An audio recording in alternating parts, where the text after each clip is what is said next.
Hey guys, welcome back to my channel. I'm Supriya.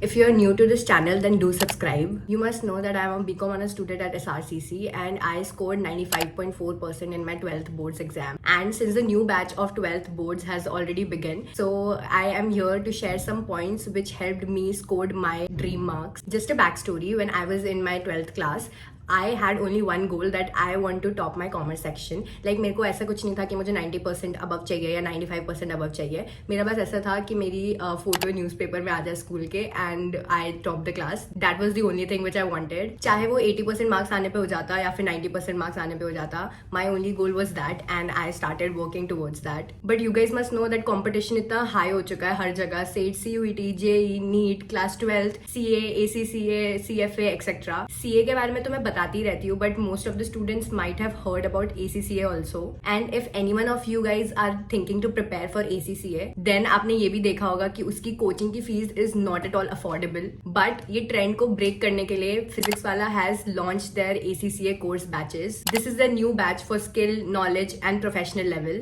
इनके individual batches शुरू होते हैं सिर्फ 2999 से एंड उसके साथ आपको लेवल वाइज कॉम्बो बैचेस भी मिल जाते हैं जिसकी validity will be for 4 years. इस कोर्स के थ्रू आपको मिल जाते हैं hard copy books along with their live and recorded classes with unlimited views and their doubt support sessions and और भी काफी फीचर्स जो आपकी ACCA प्रिपरेशन को बनाते हैं टॉप नॉच. अगर आप ACCA बाय फिजिक्स वाला या फिर ACCA कोर्स के बारे में ज्यादा जानना चाहते हो या उनके बैचेस एक्सप्लोर करना चाहते हो, then all the links will be given in my description box. And along with that, if you use my special coupon code that is SUP10, then you will be given additional discounts. So don't forget to check them out.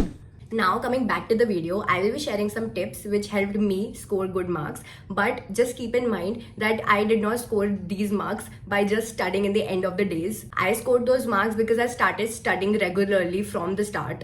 Which makes me talk about my first point, which is consistency is the key. कोई भी आपको पूरे साल दिन का 20 घंटा पढ़ने नहीं बोल रहा है, और अगर कोई बोल रहा है तो do let them know that quality matters over quantity. Because the student who is studying for 20 hours a day must be feeling lethargic या फिर वो अपने स्टडी सेशन के बीच में बहुत ज्यादा लंबा लंबा ब्रेक ले रहा होगा. But if you target only studying for 5 hours a day, then you can make that time your effective study hours just by breaking those study hours into different slots. Like एक time पे आपने 2 घंटा पढ़ लिया and then उसके बाद आधा घंटा या फिर 1 घंटे का ब्रेक ले लिया. उसके बाद again you get into the cycle of studying for 2 hours and then again taking break for 30 minutes or 1 hour. That's how you will maintain consistency in your life and you will not feel overburdened by academics. Next point is setting goals for yourself. Now goals could be both long term and short term. My long term goal was to show up on my school's newspaper and वो मैं इसीलिए पूरा कर पाई because I gave my 100% from the beginning. And just to achieve that one single goal, I had to set small goals for that. Now your short term goals could be like कि आपको इस दिन में ये topic finish करना है, या फिर आपके वीकली गोल्स हो सकते हैं कि आपको ये सब्जेक्ट को पूरी अच्छी तरीके से प्रैक्टिस करनी है and you have to get clear with all the basics. Setting small goals and working towards it take you closer to your ultimate goal, that is scoring your best marks. Now the second point is do not focus only about studies. अगर आप studies को लेके बहुत ज़्यादा obsessed हो जाते हो, then you will be feeling very demotivated. Do not obsess over studies इतना भी कि आप अपने leisure time में भी overthink कर रहे हो about studies कि मेरा क्या result रहेगा या फिर what will I do, मेरे exam में कुछ भूल तो नहीं जाऊंगी, मेरे को कुछ याद रहेगा कि नहीं रहेगा. Take breaks between your study schedule.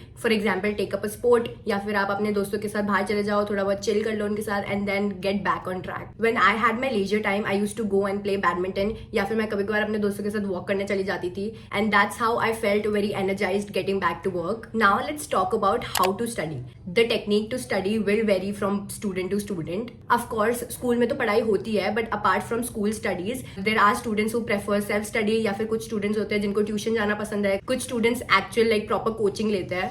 But do keep in mind that what ever source you choose to study from should make your concepts clear.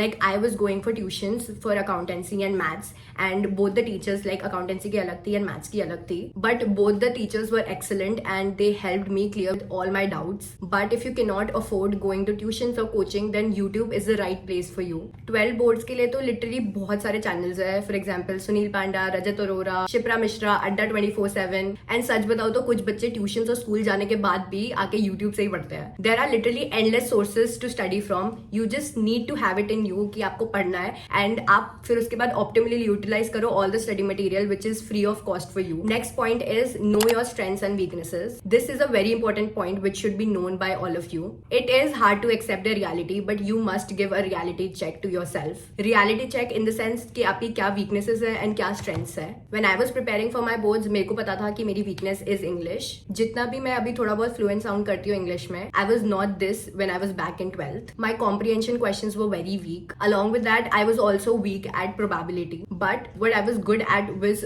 Calculus के questions, and along with that जो भी shares and debentures के questions होते हैं accounts में, उसमें भी मैं बहुत अच्छी थी. So knowing my strengths and weaknesses back then, उस हिसाब से मैं अपना स्टडी शेड्यूल बनाती थी. जो वीक टॉपिक्स है I used to dedicate more time to them than the topics जो मुझे ऑलरेडी अच्छे से आते हैं. Through this I made my weaker area stronger, if not stronger then at least better, जिससे अगर एग्जाम में अगर इस टॉपिक से रिलेटेड कोई भी क्वेश्चन आता है तो एटलीस्ट मैं उसको अटेम्प्ट तो करके आ जाऊँ, कुछ तो लिख के आ जाऊँ, rather than just leaving that question. Now, as I talked about the study schedule, you must also have a test schedule, meaning you must test yourself in different intervals. Like जैसे school में हमारे weekly exams होते हैं जो UT या फिर पीए बोलते हैं, आई डोंट नो, स्कूल में हमें कोई याद भी नहीं उसे क्या बोलते थे, बट या हम वीकली हम टेस्ट देते थे हर सब्जेक्ट का. सो उसके थ्रू हमें पता चलता था कि where we actually stand. School का तो अपना होता है, but you yourself should also test yourself on your own. Like अगर आपने कोई भी चैप्टर फिनिश कर दिया, लाइक उसके कॉन्सेप्ट्स क्लियर हो चुके हैं, देन आपने उसके क्वेश्चन आंसर भी अच्छे से प्रैक्टिस कर लिया है, देन उसके बाद do test yourself by maybe just giving a mock paper. जैसे आई टोल्ड यू गाइस कि मैं अकाउंटेंसी या मैथ्स की ट्यूशन जाती थी,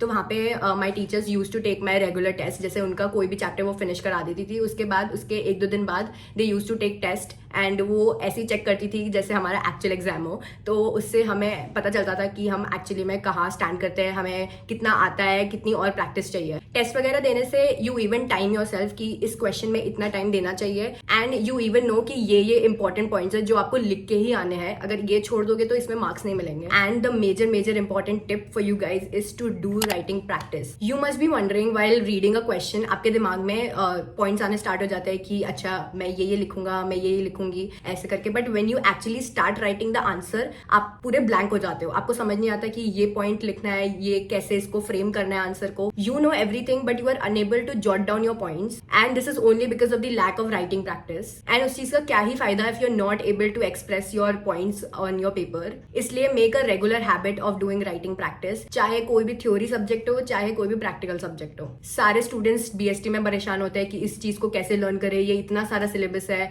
इसको कैसे याद करें. Writing practice is the only way. एक बार mark all the important points in your book and उसको नोटबुक में 10 बार लिखो, फिर बताना कि कैसे नहीं लर्न होती BST. One more tip, keep your all the important keywords written in one of your notebook. Like अभी से नोट्स बनानी स्टार्ट कर दो. अगर अभी से नोट्स बनाना स्टार्ट करोगे, फिर जब एंड मोमेंट में रिविजन का टाइम आएगा, मे बी कोई आपको एग्जाम देना है, कोई यूटी देना है, कोई टर्म का एग्जाम देना है, तो आपको वापस से कोई यूट्यूब वीडियो चला के नहीं देखनी होगी. You will just have to skim through those notes. Even make notes for maths, like keep all the formulas written in one page along with all the important journal entries जो भी accountancy में important होती है. And the last thing I would like to say is take your 12th boards exam as a battle and not as a burden. Do not listen to people who demotivates you, because in the end your result will be saying everything about you. Focus on your betterment and keep your spirits high, because ये 12th का exam is literally your first level battle.